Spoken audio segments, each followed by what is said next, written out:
Welcome back with a new video. Thank you so much. 54 ಜನ subscribe ಆಗಿದ್ದೀರಾ. ಭಾಳ ಖುಷಿ ಆಯಿತು. ಇನ್ನೂ ಸಬ್ಸ್ಕ್ರೈಬ್ ಆಗಿ ಹೊಸ ಕಾಂಟೆಂಟ್ ಕ್ರಿಯೇಟರ್ಸ್ಗಳಿಗೆ ನೀವು ಬೂಸ್ಟ್ ತಂದಂಗೆ ಆಗುತ್ತೆ.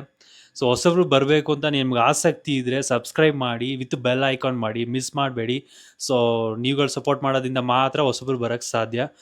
Thank you so much. 54 ಜನಕ್ಕೂ ನಾನು ಥ್ಯಾಂಕ್ಸ್ ಹೇಳ್ತೀನಿ. ಮತ್ತು ಇನ್ನಷ್ಟು ಜನ ಸೇರಬೇಕು ಮತ್ತು ಇದನ್ನು ಶೇರ್ ಮಾಡಿ, ಲೈಕ್ ಮಾಡಿ.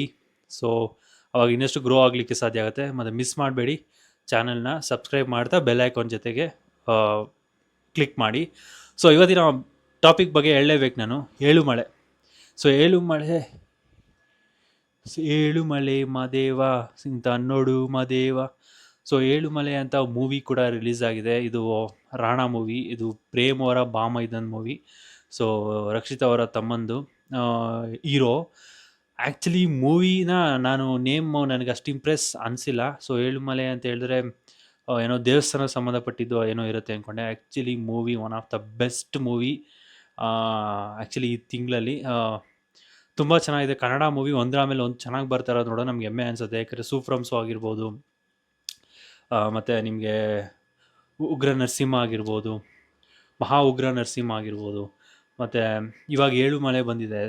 ಕನ್ನಡ ಸಿನಿಮಾನ ಹೆಂಗೆ ತೋರಿಸ್ಬೇಕೋ ನಿಜವಾಗ್ಲೂ ಸಿನಿಮಾಟೋಗ್ರಫಿ ಆಗಿರ್ಬೋದು, ಡೈರೆಕ್ಷನ್ ಆಗಿರ್ಬೋದು, ಭಾಳಷ್ಟು ಥಿಂಗ್ಸ್ಗಳನ್ನ ತುಂಬ ಚೆನ್ನಾಗಿ ತೋರಿಸಿದ್ದಾರೆ. ಔಟ್ಪುಟ್ ಚೆನ್ನಾಗಿ ಬಂದಿದೆ.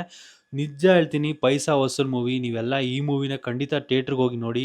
ನಿಮಗೆ 100% ಪೈಸಾ ವಸೂಲ್ ಮೂವಿ. ನಿಜ ಚೆನ್ನಾಗಿದೆ. ನಾನು ಇದ್ರ ಬಗ್ಗೆ ಏನಾರ ಜಾಸ್ತಿ ಎಕ್ಸ್ಪ್ಲೇನ್ ಮಾಡೋಕ್ಕೆ ಹೋದರೆ ನನಗೆ ಹೇಳಲಿಕ್ಕೆ ಇಷ್ಟ ಆಗಲ್ಲ. ಬಟ್ ಮೂವಿ ನಾನು ಥಿಯೇಟ್ರಿಗೆ ಹೋಗಿ ನೋಡಿದಾಗ ಏನು ಎಕ್ಸ್ಪೆಕ್ಟ್ ಮಾಡಿರಲಿಲ್ಲ. ಹೀರೋ ಆಲ್ರೆಡಿ ಒಂದು ಮೂವಿ ಮಾಡಿದ್ದಾರೆ ಪ್ರೇಮ್ ಡೈರೆಕ್ಷನಲ್ಲಿ. ಆದ್ರೂ ಜನರಲಾಗಿ ನನ್ನ ಕೊಲೀಗ್ ಕರೆದ್ರು, ಇಲ್ಲ ಈ ಮೂವಿಗೆ ಹೋಗಿ ಬರೋಣ ಬನ್ನಿ ಅಂತ. ಡೆಫಿನೆಟ್ಲಿ ಈ ಮೂವಿ ಚೆನ್ನಾಗಿ ಬಂದಿದೆ. ನನಗೆ ನಿಜವಾಗ್ಲೂ ಇಷ್ಟ ಆಯಿತು. ಹೀರೋಯಿನ್ನು ಯಾವುದೋ ಶೋ ಅಲ್ಲಿ ಗೆದ್ದಿದ್ದಾರೆ ಅಂತ ಕೇಳ್ಪಟ್ಟೆ. ಜಿ ಕನ್ನಡ ಅಲ್ಲಿ ಶೋ ಇದೆ, ಮಹಾನಟಿ ಅಂತ. ಅವರು ಅದರಲ್ಲಿ ವಿನ್ನರ್ ಅಂತ ಕೇಳ್ಪಟ್ಟೆ.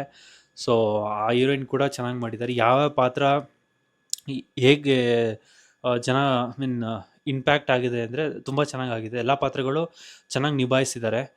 ನನಗೆ ಆಶ್ಚರ್ಯ ಆಗಿದೆ ರಾಣಾ ಪಾತ್ರ. ಈ ವ್ಯಕ್ತಿ ಲಾಸ್ಟ್ ಮೂವಿ ನೋಡಿದಾಗ ನನಗೆ ಅಷ್ಟು ಇಂಪ್ರೆಸ್ ಆಗಿರಲಿಲ್ಲ. ನಿಜವಾಗ್ಲೂ ಈ ಮೂವಿಲಿ ಒಳ್ಳೆ ಹೀರೋ ಜಾಯ್ನ್ ಆಗಿದ್ದಾರೆ ಸ್ಯಾಂಡಲ್ವುಡ್ಗೆ ಅಂತ ಹೇಳ್ಬೋದು. ಆ್ಯಕ್ಚುಲಿ ಇದು ನನಗೆ ಮೇಜರ್ಲಿ ಅನಿಸಿದ್ದು. ಇದನ್ನು ಯಾಕೆ ನನಗೆ ಈಗ ಅನಿಸ್ತು ಅಂತ ಹೇಳಿದ್ರೆ, ನಿಜವಾಗ್ಲೂ ಮೂವಿ ಚೆನ್ನಾಗಿ ಬಂದಿದೆ. ಫಸ್ಟ್ ಥಿಂಗ್ ನನಗೆ ಅದನ್ನು ಹೇಗೆ ಹೇಳಬೇಕು ಅಂತಲೇ ಗೊತ್ತಿಲ್ಲ. ಯೋಚನೆ ಮಾಡಿರೋ ರೈಟರ್ಗೆ, ಡೈರೆಕ್ಟ್ರಿಗೆ, ಇದ್ರ ಮೇಲೆ ಬಿಲೀವ್ ಮಾಡಿರೋಂಥ ಪ್ರೊಡ್ಯೂಸರ್ಗೆ ಅದು ಹ್ಯಾಟ್ಸ್ ಆಫ್ ಹೇಳಲೇಬೇಕು. ಈ ಪ್ರೊಡ್ಯೂಸರ್ ಯಾರು ಅಂತ ಹೇಳಿದ್ರೆ ನಿಮಗೆ ಆಲ್ರೆಡಿ ಆಶ್ಚರ್ಯ ಆಗಿಬಿಡುತ್ತೆ. ನಾನು ಪ್ರೊಡ್ಯೂಸರ್ ಯಾರು ಅಂತ ಫಸ್ಟಾಗಿ ಹುಡುಕಿದ್ದೆ. ಅಂದರೆ ಡೈರೆಕ್ಟ್ರು ಮತ್ತು ಪ್ರೊಡ್ಯೂಸರ್ನ ನಾವು ಹುಡುಕ್ತೀರಿ. ಯಾಕಂದರೆ ನಾವು ಸ್ವಲ್ಪ ಏನಾದ್ರು ಮೂವಿ ಬಗ್ಗೆ ಸರ್ಚ್ ಮಾಡ್ತಿರಲ್ಲ, ಹೋಗಿ ಬಂದ ಆಮೇಲೆ ಯಾರು ಗುರು ಡೈರೆಕ್ಟ್ರು ಅಂತ. ಅದೇ ಥರ ಪ್ರೊಡ್ಯೂಸರ್ನ ಕೂಡ ಹುಡುಕ್ತೀರಿ, ಪ್ರೊಡಕ್ಷನ್ ಹೌಸ್ನ ಹುಡುಕ್ತೀರಿ. ಬಟ್ ನಿಜವಾಗ್ಲೂ ಮೂವಿ ಓವರಾಲ್ ಹೇಳಬೇಕು ಅಂದರೆ ನನಗೆ ತುಂಬಾ ಇಷ್ಟ ಆಯಿತು. ಮೋಸ್ಟ್ ಆಫ್ ಇಟ್ ಹೇಳಬೇಕು ಅಂದರೆ ರಾಣಾ ಅವ್ರ ಹೀರೋ. ಅದಾದಮೇಲೆ ಪ್ರಿಯಾಂಕಾ ಆಚಾರ್ ಅವರು ಬಂದು ಝೀಯಲ್ಲಿ ಗೆದ್ದಿದ್ದಾರೆ. ಆಲ್ರೆಡಿ ನಿಮ್ಗೆ ಹೇಳ್ದೇ ಇದ್ದೇನೆ ಇವಾಗ. ಜಗಪತಿ ಬಾಬು ಅಂತ, ಇದು ತೆಲುಗು ಆರ್ಟಿಸ್ಟ್ ಅವರು.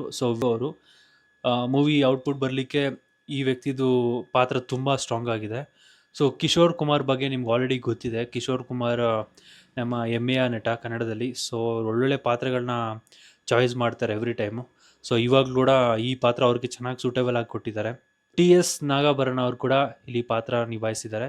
ಅವ್ರ ಪಾತ್ರ ಎಲ್ಲ ಮೂವಿಗಿಂತ ವಿಭಿನ್ನ ಆಗಿದೆ ಮತ್ತು ತುಂಬ ಕರೆಕ್ಟಾಗಿ ಅವ್ರಿಗೆ ಪೋಸ್ಟ್ ಮಾಡಿದ್ದಾರೆ. ಈ ಪಾತ್ರ ಅವ್ರಿಗೆ ಸೂಟ್ ಆಗುತ್ತೆ ಅಂತೇಳಿ. ಅದು ಡೈರೆಕ್ಟ್ರದ್ದು ಐಡಿಯಾನೋ ಯಾರ ಐಡಿಯಾನೋ ಗೊತ್ತಿಲ್ಲ. ಅದು ಆ್ಯಕ್ಚುಲಿ ಚೆನ್ನಾಗಿ ಮಾಡಿದ್ದಾರೆ. ಅದ್ರಲ್ಲಿ ನನಗೆ ಕೂಡ ಅವ್ರ ಪಾತ್ರ ಇಷ್ಟ ಆಯಿತು. ಮತ್ತು ಫೈನಲಿ ಸತೀಶ್ ಅವರು ಪ್ರೊಡ್ಯೂಸರ್ ಬಗ್ಗೆ ನಾನು ಹೇಳಲೇಬೇಕು. ಪ್ರೊಡ್ಯೂಸರ್ ಯಾರು ಅಂತ ಫಸ್ಟ್ ನಾವೆಲ್ಲ ಯಾರು ಗುರು, ಪ್ರೊಡಕ್ಷನ್ಸ್ ಯಾರು, ಡೈರೆಕ್ಟರ್ ಯಾರು, ಪ್ರೊಡ್ಯೂಸರ್ ಯಾರು ಅಂತ ನೋಡಿದಾಗ ತರುಣ್ ಸುಧೀರ್ ಅವರು. ತರುಣ್ ಸುಧೀರ್ ಅವರು ಪ್ರೊಡ್ಯೂಸರ್ ಆಗಿರೋದು ನನಗೆ ಖುಷಿ ಆಯಿತು. ಒಂದು ಹೊಸ ಪ್ರೊಡ್ಯೂಸರ್ ಕೂಡ ಜಾಯ್ನ್ ಆಗಿದ್ದಾರೆ ಅಂತ ರೀಸೆಂಟಾಗಿ ನಾನು ಒಂದು ಅಪ್ಡೇಟ್ ಕೇಳಿದೆ. ಝೀಯಲ್ಲಿ ಬರೋ ಅಂಥ ಅಪ್ಕಮಿಂಗ್ 3 ವೆಬ್ ಸೀರೀಸಲ್ಲಿ ಇವ್ರದ್ದು ಒಂದು ವೆಬ್ ಸೀರೀಸ್ ಪ್ರೊಡ್ಯೂಸರ್ ಇದೆ ಅಂತ ಕೇಳ್ಪಟ್ಟೆ. ಅದು ನನಗೆ ಖುಷಿ ಆಯಿತು.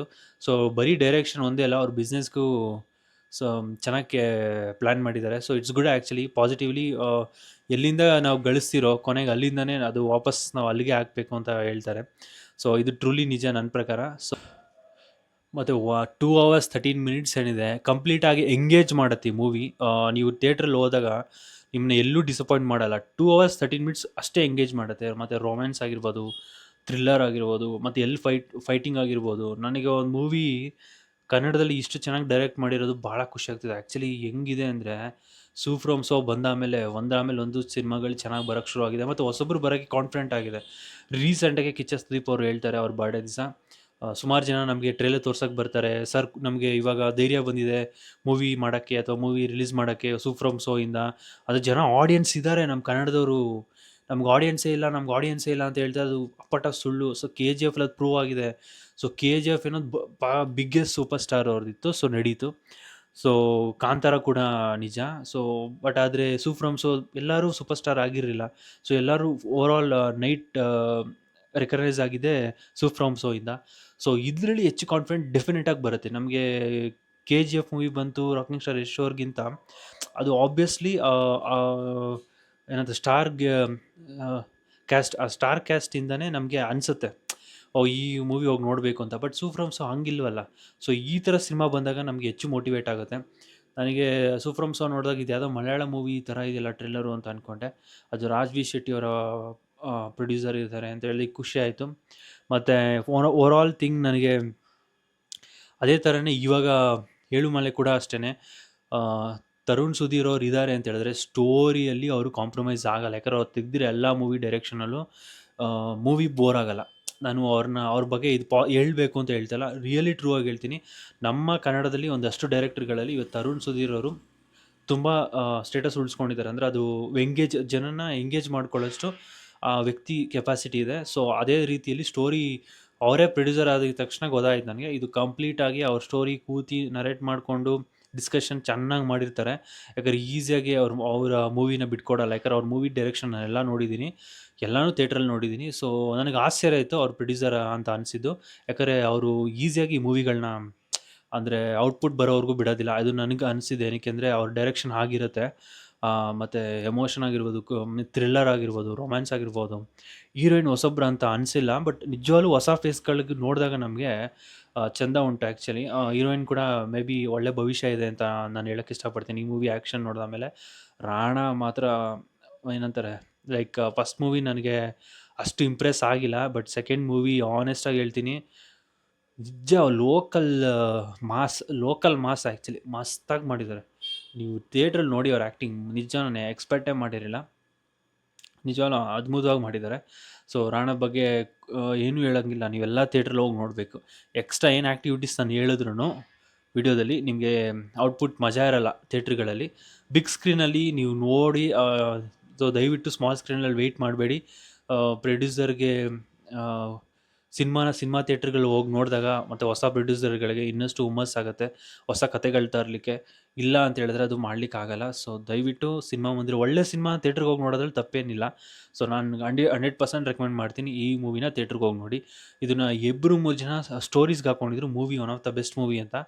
ಸೊ ನಾನು ಅದಕ್ಕೆ ನಮ್ಮ ಕೊಲಿಗಿಲ್ಲ ಹೋಗಿ ನೋಡೋಣ ಅಂತ ಹೇಳಿ ಹೋಗಿದ್ದು. ನನಗೆ ಓಕೆ ಫೈನ್ ಅಂತ ಅಂದ್ಕೊಂಡು ಹೋಗಿದೆ. ಮೂವಿ ನಿಜವಾಗ್ಲೂ ಚೆನ್ನಾಗಿದೆ. ಪೈಸಾ ವಸೂಲು. ಒಂದಿಷ್ಟು 2 ಅವರ್ಸ್ 13 ಮಿನಿಟ್ಸ್ ತುಂಬ ಎಂಗೇಜ್ ಮಾಡ್ತು. Movie first part of it ಯಾವುದೇ ಮೂವಿಗೆ ಹೋಗಿ ಮೂವಿ ಎಂಗೇಜ್ ಮಾಡ್ಬೇಕು ನಮ್ಮನ್ನು. ಎಂಗೇಜ್ ಆಗಿದ್ದರೆ ಮೂವಿ ನಾವು ಥಿಯೇಟ್ರಲ್ಲಿ ಎಂಜಾಯ್ ಮಾಡ್ಬೋದು. ಮೀನ್ ಅದನ್ನು ಫುಲ್ ಡೀಪಾಗಿ ನೋಡ್ತಾ ಇರ್ತೀವಿ ನಾವು, ಏನೋ ತಲೆಯಲ್ಲಿ ತುಂಬ್ಕೊಂಡು ಬಂದಿರ್ತೀರಿ. ಬಟ್ ಎಲ್ಲನೂ ಅದು ಸ್ವಲ್ಪ ನಮ್ಗೆ ರಿಲ್ಯಾಕ್ಸ್ ಮಾಡುತ್ತೆ. ಎಲ್ಲನೂ ಬಿಟ್ಟು ಸೈಡಲ್ಲಿ ಕೂಡಿಸಿ ಇಲ್ಲ ಮೂವಿ ನಮ್ಗೆ ಔಟ್ಪುಟ್ ಚೆನ್ನಾಗಿದೆ, ನಮಗೆ ಟೆನ್ಷನ್ ರಿಲ್ಯಾಕ್ಸ್ ಮಾಡಿತ್ತು.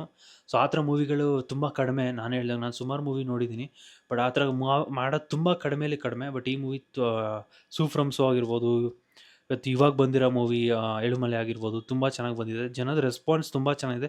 ಥಿಯೇಟ್ರುಗಳು ಹೌಸ್ಫುಲ್ ಆಗ್ತದೆ. ನಮ್ಮ ಕನ್ನಡ ಸಿನಿಮಾಗಳು ಬೇರೆ ಲ್ಯಾಂಗ್ವೇಜ್ ಅವ್ರು ಏನು ತೊಗೊಂಡಿದ್ದಾರೆ ಅದನ್ನು ನಮ್ಮವರೇ ಬಂದು ನಮ್ಮಲ್ಲೇ ಕಾಂಪಿಟೇಷನ್ ನಮ್ಮ ಥಿಯೇಟ್ರ್ಗಳನ್ನ ಬಿಡದೆ ಕಿತ್ಕೋತಿದ್ದಾರೆ. ಸೊ ಅದು ಇಟ್ಸ್ ವೆರಿ ಪಾಸಿಟಿವ್ ಆ್ಯಕ್ಚುಲಿ. ಥಿಯೇಟ್ರ್ಗಳನ್ನ ನಮ್ಮ ಕನ್ನಡದವರು ಪೊಸಿಷನ್ ತೊಗೊಳ್ತಾ ಇರೋದು. ಎಲ್ಲೆಲ್ಲ ಕನ್ನಡ ಓಡ್ತಾ ಇಲ್ವೋ, ಈಗ ಸೂ ಫ್ರಮ್ ಸೋ ಅಲ್ಲೆಲ್ಲ ಕನ್ನಡ ಓಡಿಸೋ ರೀತಿಲಿ ಮಾಡಿತು. ಸೊ ಏಳುಮಲೆ ಕೂಡ ಹಾಗೆ ಆಗಲಿ. ನಿಮ್ಮ ರೆಸ್ಪಾನ್ಸ್ ಹೇಗಿರುತ್ತೋ ಅಷ್ಟು ಥಿಯೇಟ್ರ್ಗಳು ಮಲ್ಟಿಪ್ಲೆಕ್ಸಲ್ಲಿ ಕೊಡ್ತಾ ಶುರು ಮಾಡ್ತಾರೆ. ಸೊ ಈ ಮೂವಿ ಕೂಡ ಹಾಗೆ ಆಗಿರೋದು. ಈ ಮೂವಿಲಿ ನನಗೆ ಫೈನಲಾಗಿ ಒಳ್ಳೆ ಎಮೋಷನ್ ಇದೆ. ಸ್ಪೆಷಲಿ ಕ್ಲೈಮ್ಯಾಕ್ಸ್ ಮಾತ್ರ hats off to director actually ಯೋಚನೆ ಮಾಡಿರೋದು ನನಗೆ ತುಂಬ ಖುಷಿ ಆಯಿತು.